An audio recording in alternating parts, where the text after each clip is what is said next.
विश्वामित्र जी जो बक्सर के रहने वाले हैं, ये विश्वामित्र जी दर्शन करने क्यों नहीं आए भगवान के?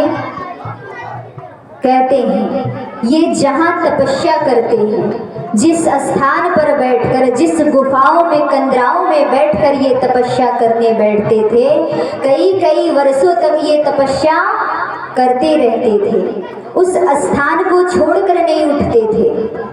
विचार करिए, विश्वामित्र जी जिस स्थान पर बैठकर कठिन तपस्या करते थे, आज के कलयुग में अगर कोई पूजा के स्थान पर बैठ जाए तो अगर हर दिन वो आधे घंटे पूजा करता है, माला करता है, तो अगर कोई आ जाता है तो बीच में ही हम कई बार उठ जाते हैं। कितने तो ऐसे हैं कि लोग माला करते रहते हैं और अगर कोई सामने से आ गया तो देखते हैं तो इशारा भी चलता रहता है। एक तरफ माला चल रहा है, एक तरफ इशारा चलता है, अरे रुको। इशारे में होता है क्या, रुको अब बस हम भी खाली हो रहे हैं। अर्थात जब भगवान की पूजा पाठ करो तब संसार की चिंताओं को छोड़ दो। कौन हमारे सामने आया है, कौन हमारे सामने से जा रहा है। और याद रखिए, अगर कोई पूजा के आसन पर बैठा है, पूजा पाठ कर रहा है, माला कर रहा है, तपस्या करने बैठा है, तो कभी भी उसके सामने से नहीं जाना चाहिए। कई बार होता है कोई पूजा के आसन पर बैठा रहता है तो लोग उसके सामने से चले जाते हैं। भक्ति का अगर तार टूट गया उसका तो उसे प्रायश्चित नहीं लगता, जो सामने से जाता है उसे प्रायश्चित लगता है, उसे पाप लगता है। और सामने वाला तो पूजा करने बैठा है, लेकिन सामने वाले के सामने से जो कोई जाता है वो कभी विचार नहीं करता कि हमको इसका पाप लग सकता है। कई बार होता है घर में माताएं पूजा करती रहती हैं तो घर के पुरुष हैं, कहते हैं जब कोई पूजा कर रहा है, मंत्र बोल रहा है, तो कभी घर में आवाज नहीं करनी चाहिए। शांति उस समय बना लेनी चाहिए कि घर की कोई स्त्री है, कोई भी पूजा पाठ कर रहा है तो उस समय हमें घर में शांति बना लेना चाहिए। यहाँ महिलाएं आरती करती रहती है, वहाँ पुरुष चिल्लाते रहते हैं, हाँ अरे तुमने हमारे कपड़े नहीं निकाले, अरे तुमने अभी तक भोजन नहीं तैयार किया। वो बेचारी पूजा कर रही है और इधर पुरुष चिल्ला रहे हैं, हमको तो देर हो रही है, देर हो रही है। कभी ऐसा नहीं करना चाहिए। विश्वामित्र जी पूजा के आसन पर बैठते थे तो कभी उठते नहीं थे, लेकिन ये यज्ञ करना आरंभ किए। इनके 99 यज्ञ हो गया, 100वां यज्ञ कर रहे थे विश्वामित्र जी, लेकिन जब जब ये यज्ञ करने बैठे तब तब कहीं शुबाहु आता था यज्ञ को विफल करने के लिए, कहीं मारीच आ जाता था। विश्वामित्र जी यज्ञ नहीं कर पा रहे थे। विश्वामित्र जी बड़े परेशान हो गए। अब विचार करिए, विश्वामित्र जी जो साधारण नहीं है, लेकिन अगर उनके यज्ञ में बाधा कोई डाल रहा है तो क्या विश्वामित्र जी कुछ नहीं कर सकते थे? क्या उस यज्ञ को वो पूरा नहीं कर सकते थे? क्या शुबाहु को मार नहीं सकते थे? ऐसा नहीं है। विश्वामित्र जी सब कुछ कर सकते थे, लेकिन उन्होंने ऐसा क्यों नहीं किया?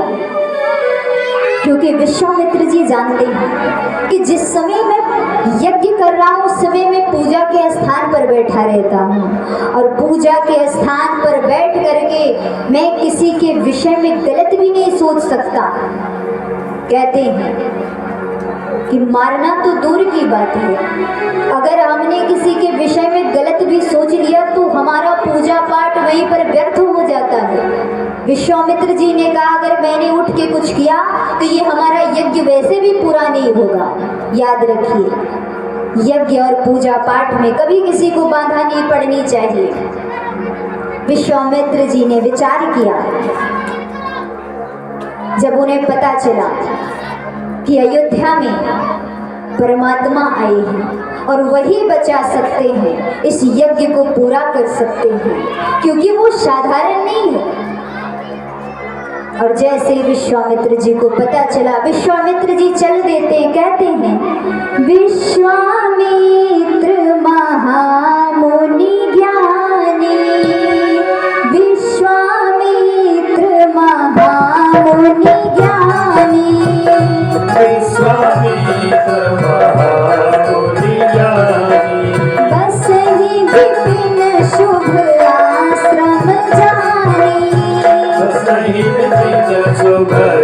आश्रम जाने, बस ही बिन शुभ आश्रम जाने, बस ही बिन शुभ आश्रम जाने, गांधी तनय मन चिंता त्यागे, तनय मन चिंता त्यागे, हरि बिन मरहिन निश्चर पावे।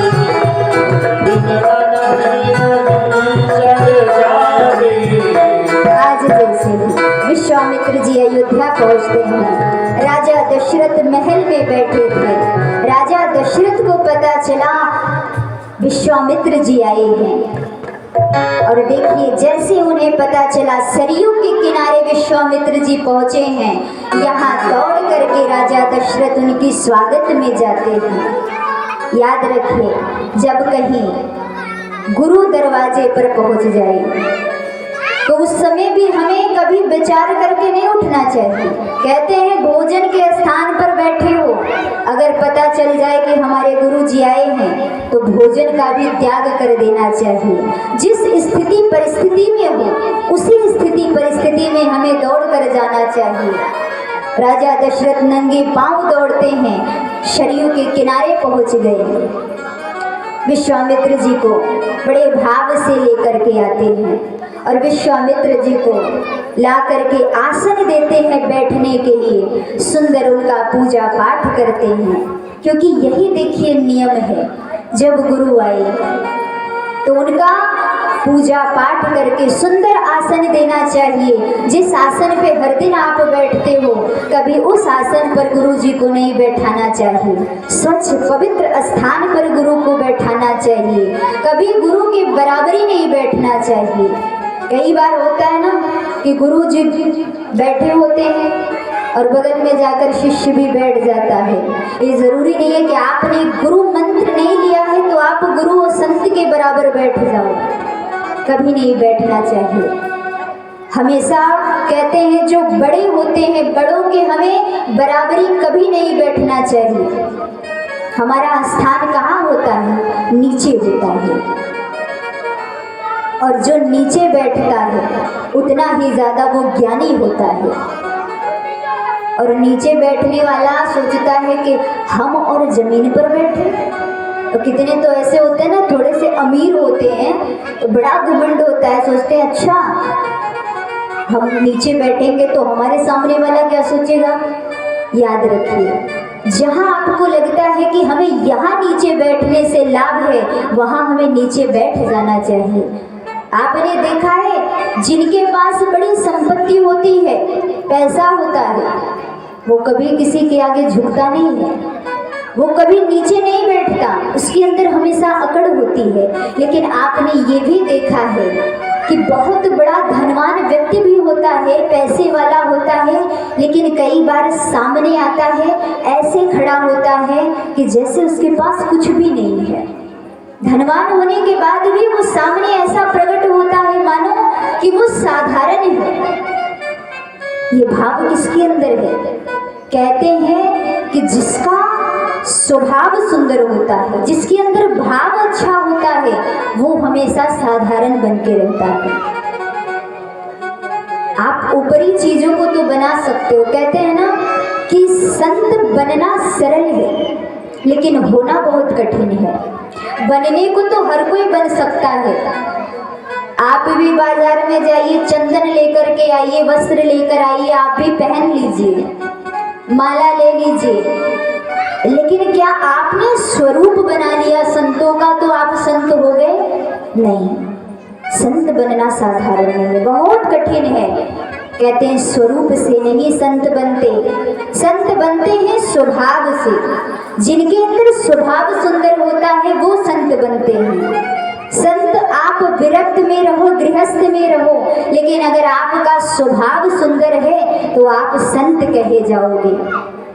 कुछ लोग कहते हैं गृहस्थ का संत बनने के लिए त्याग करना पड़ता है। नहीं, आप गृहस्थ में रहकर भी संत बन सकते हो, धर्म का कार्य कर सकते हो, लेकिन हर कोई नहीं कर सकता है।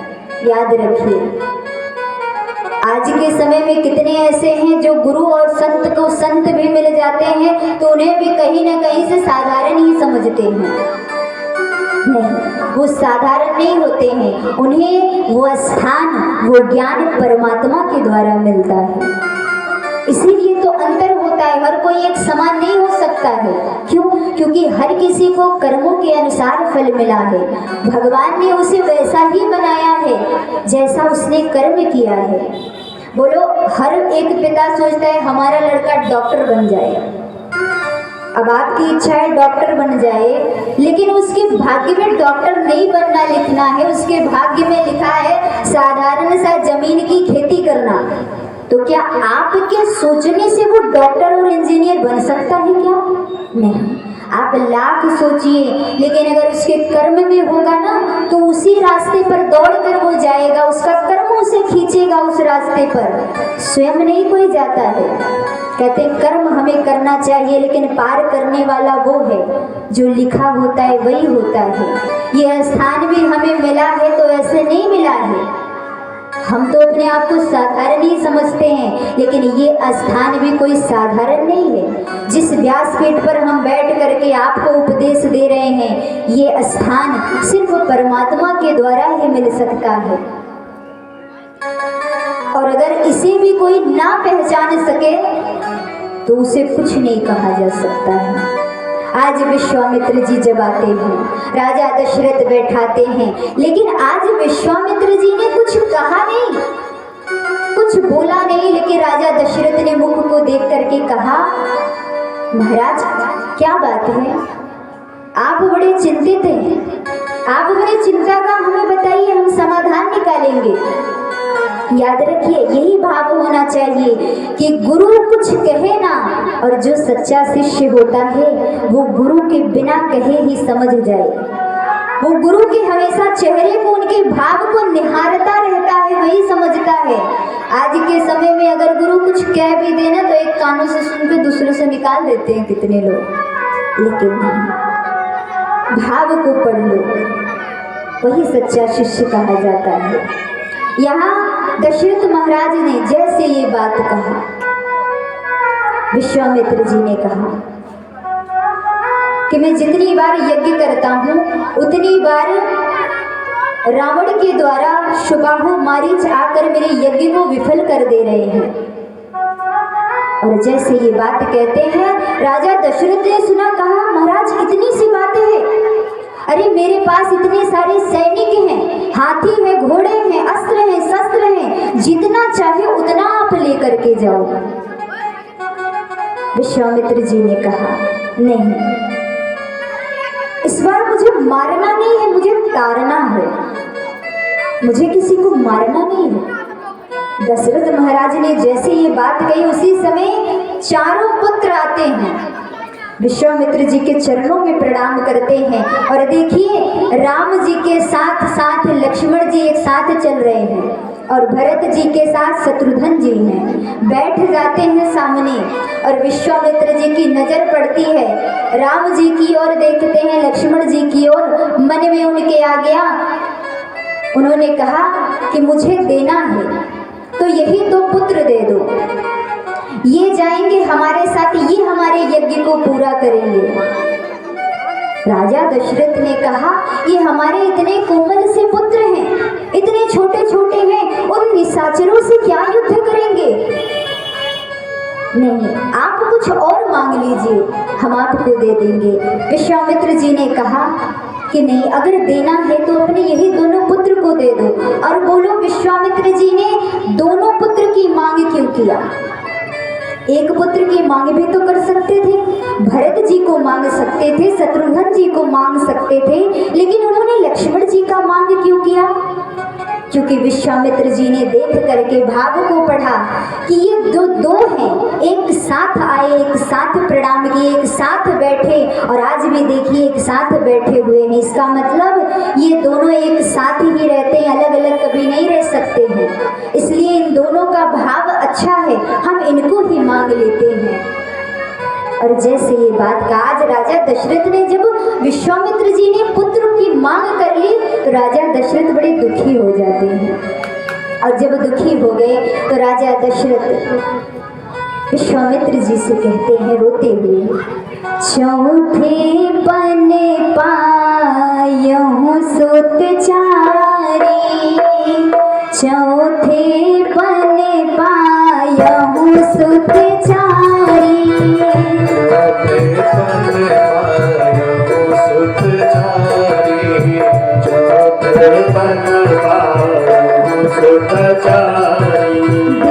प्रवचन नहीं कहूँ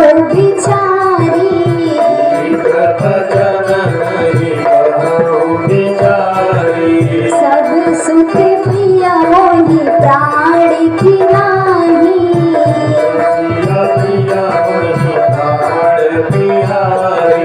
राम दित नहीं बनत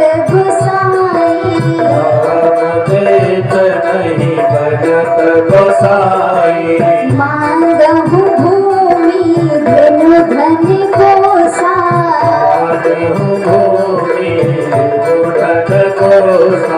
मांगहु भूमि धेनु धन कोसा,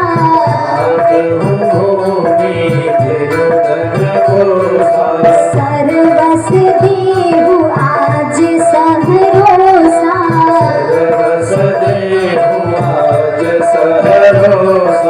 कहनि सिचर अति घोर कठोरा, चलती घोर कठोरा, कहनि सिचर अति घोर कठोरा, चलती घोर कठोरा, कह सुंदर सुत परम किशोरा, सुंदर सुख परम किशोरा, कह सुंदर सुत परम किशोरा, सुंदर सुख परम किशोरा।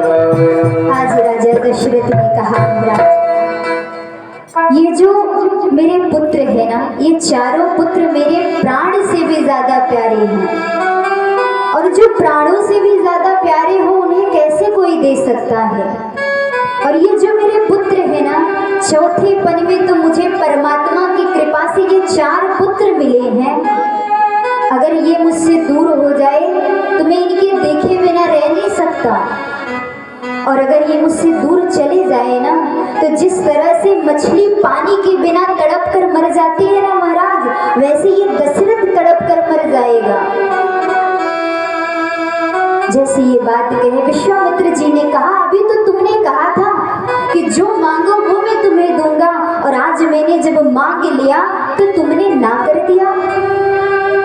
राजा दशरथ ने कहा, महाराज हमने कब कहा कि हम आपको देंगे नहीं, हमने तो ये कहा राम देत नहीं बनत गोसाई, राम को देते नहीं बन रहा है, मैंने आपको देने से नहीं मना किया। राजा दशरथ रोने लगते हैं। राजा दशरथ ने कहा, सब कुछ दे देगा ये दशरथ, आप कहो तो मैं अपने प्राण को भी दे दूं, आप सब कुछ मांग लो, हमारा पूरा साम्राज्य मांग लो। इतना ही नहीं, कहते इस संसार में देह से प्राण से बढ़कर कुछ भी नहीं होता किसी के लिए। एक बार संपत्ति चला जाएगा, धन चला जाएगा, लोग अपना धन दे देंगे, लेकिन प्राण अगर कोई मांग ले तो कोई देना नहीं चाहता। प्राण का मोह सबको होता है महाराज, लेकिन ये दशरथ फिर भी कह रहा है एक निमिष मात्र में, अर्थात एक जैसे पलकें होती है ना, झुकती है, इतने में राजा दशरथ अपने शरीर से प्राण निकालकर आपको दे देगा। राजा दशरथ ने इतनी बात कही, उसी समय गुरु वशिष्ठ जी का आना होता है। गुरु वशिष्ठ जी आते हैं, विश्वामित्र जी ने सारी बात बताई। सुनने के बाद विश्वामित्र जी ने दशरथ महाराज को बैठाया अपने पास और दशरथ से कहते हैं, राजन ये तुम कैसी बात कर रहे हो? तुम कह रहे हो कि हम अपने इन दोनों पुत्र को नहीं देंगे। अरे तुम भूल गए हो पुत्र प्रेम में, तुम राजा हो, तुम इतने ज्ञानी हो करके, और तुम ऐसी बात कर रहे हो कि हम अपने पुत्र को नहीं देंगे। जिस पुत्र को देने से आज तुम मना कर रहे हो, तुम शायद भूल गए हो कि जिस यज्ञ के लिए वो मांगने आए हैं उसी यज्ञ के प्रभाव से ये तुम्हें पुत्र मिले हैं, और आज उस यज्ञ को जरूरत है तुम्हारे पुत्र की, तो तुम उस यज्ञ के लिए अपने पुत्र को नहीं दोगे। और जैसे ये बात सुनते राजा दशरथ ने कहा, वे पुत्र प्रेम में आकर के मैं तो भूल ही गया था कि उसी यज्ञ के कारण मुझे ये संतान मिले हैं।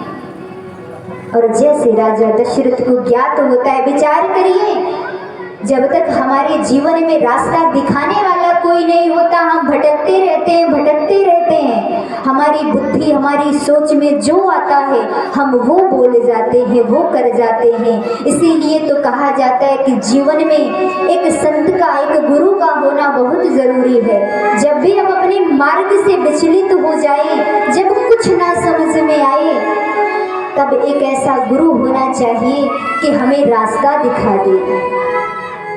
और आज जैसे ही देखिए जीवन में राजा दशरथ के गुरु हैं, इसीलिए अभी तक जो राजा दशरथ कह रहे थे कि मैं नहीं दूंगा पुत्र को, आज स्वयं राजा दशरथ जाकर के दोनों पुत्र को विश्वामित्र जी को सौंप देते हैं। और सिर्फ सौंपते नहीं है महाराज, विश्वामित्र जी कहते हैं राम जी से कि आज से हम तुम्हारे पिता नहीं हैं, आज से ये तुम्हारे पिता हैं, जो कहें वो करना, इनकी आज्ञा का पालन करना। याद रखिए, जब हम कोई कीमती चीज किसी को देते हैं तो बड़े विश्वास से देते हैं। हम जानते हैं कि हम अगर इनको दे रहे हैं तो ये हमारी चीजों को बड़े सुरक्षित रखेंगे। लेकिन विश्वामित्र जी को आज बड़ी कीमती रत्न दे रहे हैं राजा दशरथ, लेकिन क्या कह दिए कि आज से हम तुम्हारे पिता नहीं, ये तुम्हारे पिता हैं। याद रखिए, जब हम किसी को कुछ दें, किसी को कोई चीज सौंपे, तो हमें पूरा अधिकार देना चाहिए उसे लेने वाले को। जब हम किसी को ये कह देंगे कि आज से ये तुम्हारे हैं, तो उसको लगेगा कि ये जिम्मेदारी हमारी है। और जब वो ये सोचता है कि हमारी जिम्मेदारी है, तो सदैव वो मर्यादा में रहेगा और मर्यादा में रहकर कार्य करता है। आज के समय में तो लोग किसी को कुछ देना नहीं चाहते, और देना तो दूर है, सोचते हमको ही मिल जाए तो सही है। ये प्रेम राजा दशरथ का देखो। आज प्रभु राम जी कौशल्या मैया के पास जाते हैं, और जब कौशल्या मैया के पास पहुंच गए तो आज राम जी ने कहा कि माँ, संत आए हैं, उनके साथ हम जा रहे हैं कुछ समय के लिए।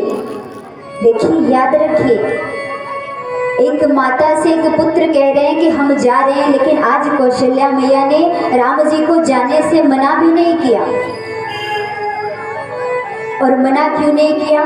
बचपन में एक संत ने आज याद आ गया कौशल्या मैया को कि कहा था कि जब तुम्हारा पुत्र बड़ा हो जाएगा तो कोई एक संत आएंगे, और जब संत आएंगे तो तुम्हारे पुत्र को अपने साथ लेकर जाएंगे, और जब अपने तुम्हारे पुत्र को साथ लेकर जाएंगे और जब वो लौट कर आएंगे, तब वो जिसे लेकर आएंगे उसके मुकाबले इस तीनों लोक में कोई नहीं होगा, और अकेले नहीं आएंगे। कौशल्या मैया समझ गई, अब मेरा बेटा जब जा रहा है तो वो जब आएगा तो मेरी बहू को लेकर के आएगा। और जो तीनों लोक में देखिए जानकी जी कितनी सुंदर है, उनकी सुंदरता के आगे कोई नहीं है। कौशल्या मैया विदा कर देती है अपने पुत्र को। और देखिए, इसीलिए कहते हैं जब भाव हमारा खूब सुंदर होगा, भाव में कभी हमारे कुभाव नहीं आएगा, तब हर चीज हमारे जीवन में सुंदर ही सुंदर होता है। जैसे भाव क्या है, आज के समय में कहा गया है भाव जो होता है वो ऐसे नहीं मिलता। जैसे भाव बिना बाजार कहाँ, तो वस्तु मिले करूं मोले, भाव सहित हरि बोले, तो भाव सहित बोल के प्रभु को पालो। अर्थात जब भाव से बोलोगे तो प्रभु भी मिल जाएंगे।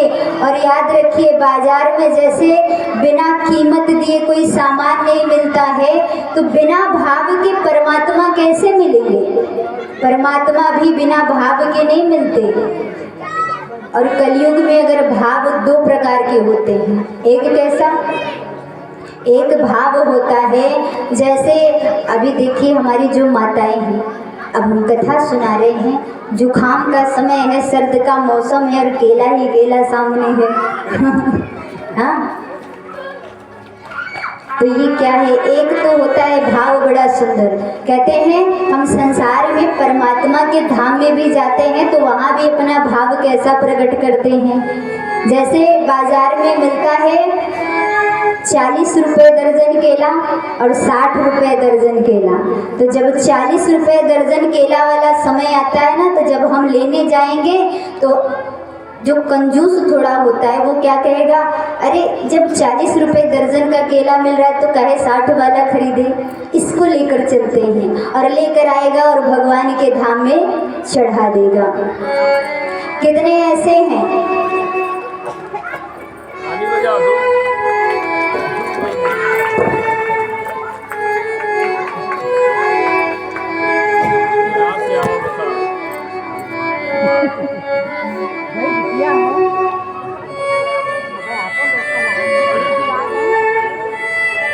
अच्छा, जानते हैं कल एक माता जी आई थी, ये जो हम शॉल ओढ़े हैं ना, हम आपको बताएं, कल हमको ये शॉल मिली थी और नाम तो नहीं पता, उन्होंने नाम नहीं बताया था, लेकिन जिसने दिया था उनको ये पता था कि किशोरी जी को बड़ी ठंड लगती है, तो उन्होंने शॉल भी जो दिया और बड़ा गर्म शॉल दिया। तो आज मैंने सोचा कि जब उपहार में मिला है तो हम इसको ओढ़ के चलते हैं। बोलिए श्याम रामचंद्र की जय हो। लेकिन अपना भाव कैसे बनाओ? भगवान के धाम में जैसे आप 5000 की साड़ी पहनती हो, तो आप 5000 की साड़ी तो पहन लेती हो, क्योंकि आप जब किसी के विवाह में जाती हो तो ये सोच के जाती हो कि कोई हमसे महंगा ना पहन के आए। लेकिन जब आप दान करने जाते हो तब वहाँ आप विचार करते हो कि अगर हमने ज़्यादा कीमती दे दिया तो हमारा तो चला जाएगा। ये देखिए भाव की बात है, इसीलिए हम दुखी रहते हैं। भगवान बैठकर देखता रहता है। भगवान आपके धन का भूखा नहीं है, आपके पैसे का भूखा नहीं है, आपके 56 प्रकार का भूखा नहीं है। भगवान कहते हैं भाव का भूखा हमें, भाव एक उतार है, भाव से भजता है जो भव से बेड़ा पार है। लेकिन हम ये सुनते तो हैं, लेकिन फिर भी भाव कैसा है आज के समय में? कितने लोगों को देखा है घर में सत्यनारायण की कथा कराते हैं, तो जब सत्यनारायण की कथा कराएंगे तो बाजार में जाकर के दुकानदार से कहते हैं कि हमको 3 मीटर का दो, 2.5 मीटर का कपड़े दे दो। अच्छा, दुकानदार भी बड़ा चालाक, दुकानदार पूछेगा भैया क्या करोगे? अरे कुछ नहीं, वो चौकी के नीचे तो बिछाना है। दुकानदार भी तो वही करता है। दुकानदार कहेगा अरे जब बिछाना ही है तो ये पतली पतली झुल्ली जैसी दे देगा, ले जाओ इसको बिछा दो। और देखो लोग लेकर आते हैं, चौकी के नीचे बिछा देते हैं। आप जिस पंडित को बुलाए हो वो 3 मीटर कपड़ा भी वो पंडित जी अपने साथ लेकर जाते हैं, आपको पता है, लेकिन हम पतली पतली लाकर बिछा देते हैं जो किसी काम का ना हो। अब पंडित जी पूजा करा करके घर ले गए तो पंडिताइन ने देखा तो वो भी सोचती है, हाँ किस यजमान ने इतना कृपा दिखाया है। याद रखिए, काम हमेशा ब्रांडेड होना चाहिए, काम डुप्लीकेट नहीं होना चाहिए। संसार के लिए, अपने सुख के लिए हमेशा ब्रांडेड काम करते रहते हो, खूब महंगी महंगी पहनते रहते हो। कान में देखो माताएं जो होती है ना, हम कई बार देखे हैं ना कि इतनी मोटी मोटी कान में पहन के जाती हैं, ऐसा लटका के जाती है कनवट कट के गिर ना जाए। हाँ, रिश्तेदारी में जाती है, कोई ये ना कहे कि गरीब घर की आई है बहू, खूब लटका करके जाएंगे। याद रखिए, जो कान से लटका कर जा रही वो भी देने वाला कौन है? एक सत्य बात बताएं, कहते हैं कि नथुनी दीन यार ने तो सुमिरन बारंबार, और नाक दीन करतार ने बाको दियो बिसराए। अर्थात अगर कोई बड़ा प्रेमी है आपका, उसने आपको नाक की एक नथुनी ला करके दे दिया तो खूब ढिंढोरा पीटते हो। पति ला कर दे दिया, अरे आज हमारे पति हमारे लिए नथुनी लाए थे, हाँ बताते हो। लेकिन देने वाला कौन है? ये नाक जिसने दिया है उसका नाम कितना लेते हो? अगर देने वाला नाक ही ना दे तो जिसका सुमिरन गा रहे हो ये नथुनी पहनोगे कहाँ? याद रखिए, कहीं संसारिक चीजों का वर्णन करते करते ये ना भूल जाओ कि पहले परमात्मा है, वो सब कुछ दिया है। तो जब वो दिया है तो वहाँ हमें नकली काम नहीं करना चाहिए। घर में आपके घर घर में देखो लड्डू गोपाल रखे हुए हैं। अच्छा, लड्डू गोपाल रखे हुए हैं तो उनके लिए लोग रोज सुबह प्रसाद चढ़ाते हैं। याद रखिए, घर घर में रखे तो हैं, लेकिन उनके घर में जो एक डिब्बी होती है ना, उसमें रोज के लिए क्या रखे हैं? लाची दाना। घर घर में डिब्बी में मिलेगी, हाँ हंस रही हो। लाची दाना लोग रखते हैं, वही भोग रोज लगाते हैं, या तो फिर मिश्री मिलेगी। और रोज खुद कितना खाते हो? याद रखो, भगवान को रोज मिश्री चढ़ाते हो, रोज लाची दाना खिलाते रहते हो। अगर आपको रोज ही पालक खिलाया जाए तो 10 दिन पालक खा लो तो हरे हरे हो जाओगे, अंदर तो अंदर ऊपर से भी हो जाओगे। तो भाव सुंदर बनाओ, भाव से ही परमात्मा मिलते हैं। बोलिए श्यावर रामचंद्र की। आज यहाँ विश्वामित्र जी के साथ राम और लक्ष्मण जी चलने लगे तो यहाँ सबसे पहले ताड़का वन आता है। और ताड़का वन में जैसे ही भगवान राम प्रवेश करते हैं उसी समय ये ताड़का बीच में आकर खड़ी हो जाती है। ताड़का ने कहा हम तुमको खा लेंगे। वैसे ही लक्ष्मण जी ने धनुष और बाण निकाला मारने के लिए, और जब मारने के लिए निकाला तो राम जी ने मना कर दिया, नहीं लक्ष्मण, ये अबला है और हम क्षत्रिय हैं, हम क्षत्रिय होकर अबला पर प्रहार नहीं किया करते। विश्वामित्र जी ने कहा प्रभु ये अबला नहीं, ये शबला है, ना जाने कितनों को खाया है, इसको नहीं मारोगे तो आगे काम नहीं होगा। तुरंत ही बाण और धनुष निकालते हैं, ताड़का का वध होता है, भगवान आगे बढ़ते हैं। एक रात्रि भगवान विश्राम करते हैं। सुबह जैसे ही होता है प्रभु उठते हैं। आज यज्ञ की पूरी तैयारी हो जाती है और एक तरफ प्रभु राम जी खड़े होते हैं, एक तरफ लक्ष्मण जी खड़े हैं और यज्ञ होना आरंभ हो गया। यज्ञ जैसे ही देखिए होना आरंभ हो गया, उसी समय सुबाहु आता है, और जब सुबाहु आता है तो भगवान ने सुबाहु को भी मारा। उसी समय रावण के मामा मारीच आता है, और जब मारीच आता है तो भगवान राम ने बिना फल के बाण मारे, जाकर समुद्र के किनारे गिरता है। यहाँ यज्ञ पूरा हुआ, और जब यज्ञ पूरा हो गया तो एक दिन और भगवान वहाँ विश्राम किए। सुबह होता है, आज राम जी ने विचार किया अब यज्ञ तो पूरा हो गया है, अब हमें अयोध्या जाना चाहिए। लेकिन विश्वामित्र जी जब तक नहीं कहेंगे तब तक राम जी कैसे जाएंगे। उसी समय देखिए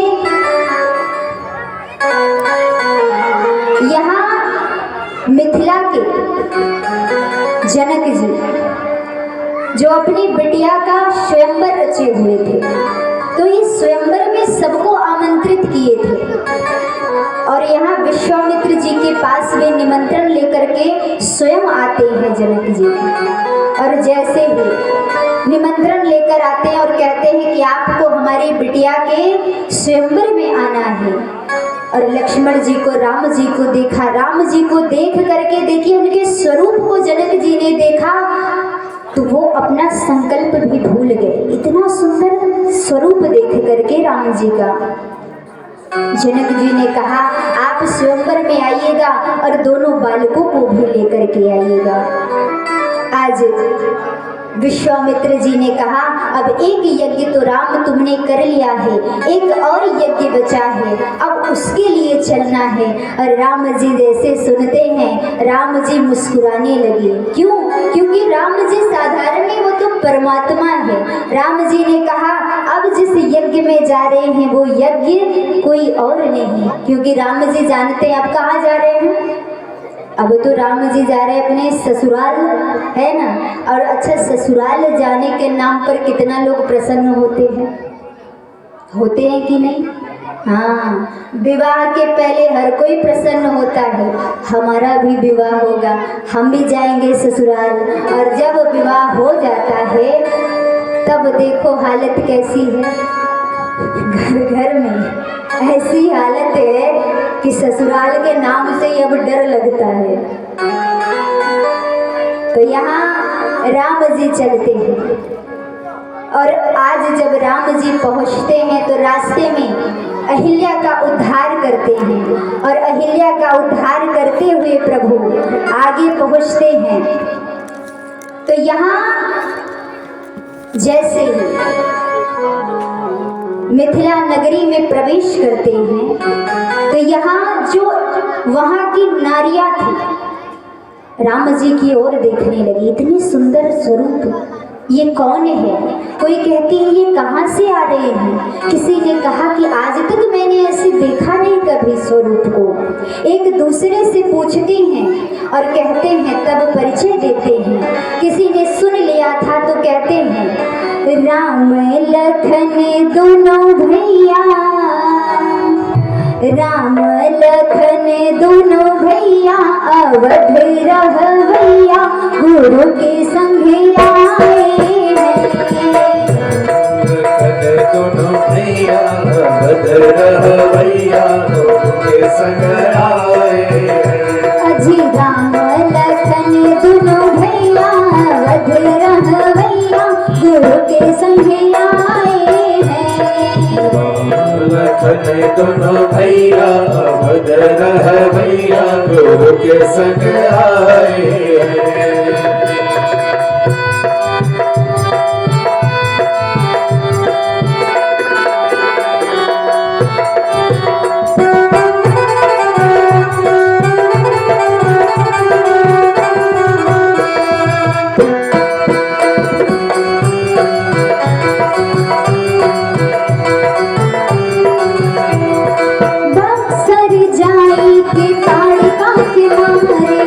बक्सर जाई के ताड़कार मारे, बक्सर जाई के ताड़कार मारे। ऋषियन की यज्ञ कर भैया, अवध रहवैया गुरु के संगे आए हैं। ऋषियन की यज्ञ कर भैया, अवध रहवैया गुरु के संग आए हैं। संग कर भैया रहवैया गुरु के संग आए हैं।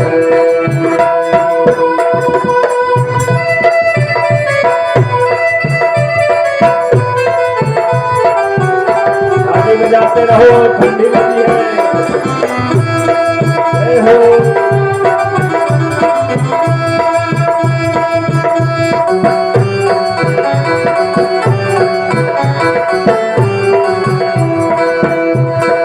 गौतम नारी अहिल्या के तारे, गौतम नारी अहिल्या के तारे, गौतम नारी अहिल्या के तारे, गौतम नारी अहिल्या के तारे। पत्थर से नारी बनैया, अवध रहवैया गुरु के संगे आए हैं। पत्थर से नारी बनैया, अवध रहवैया गुरु के संग आए हैं।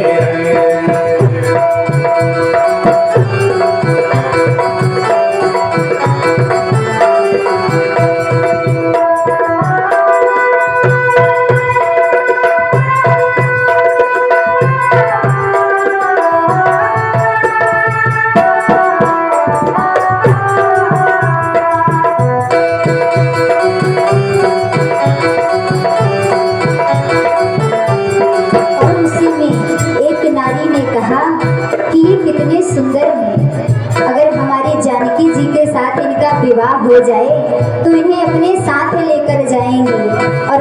कहती है सीता ब्याही अवधि ले जावे, सीता ब्याही अवध ले जावे, सीता ब्याही अवधि ले जावे, सीता ब्याही अवध ले जावे। घड़ी घड़ी बाजे बधिया अवधि रनैया गुरु के संग आए हैं।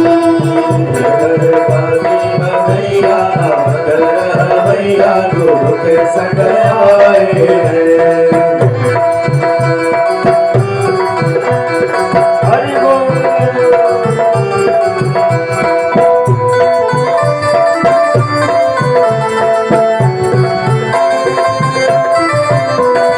प्रेम से बोलो रामचंद्र भगवान की।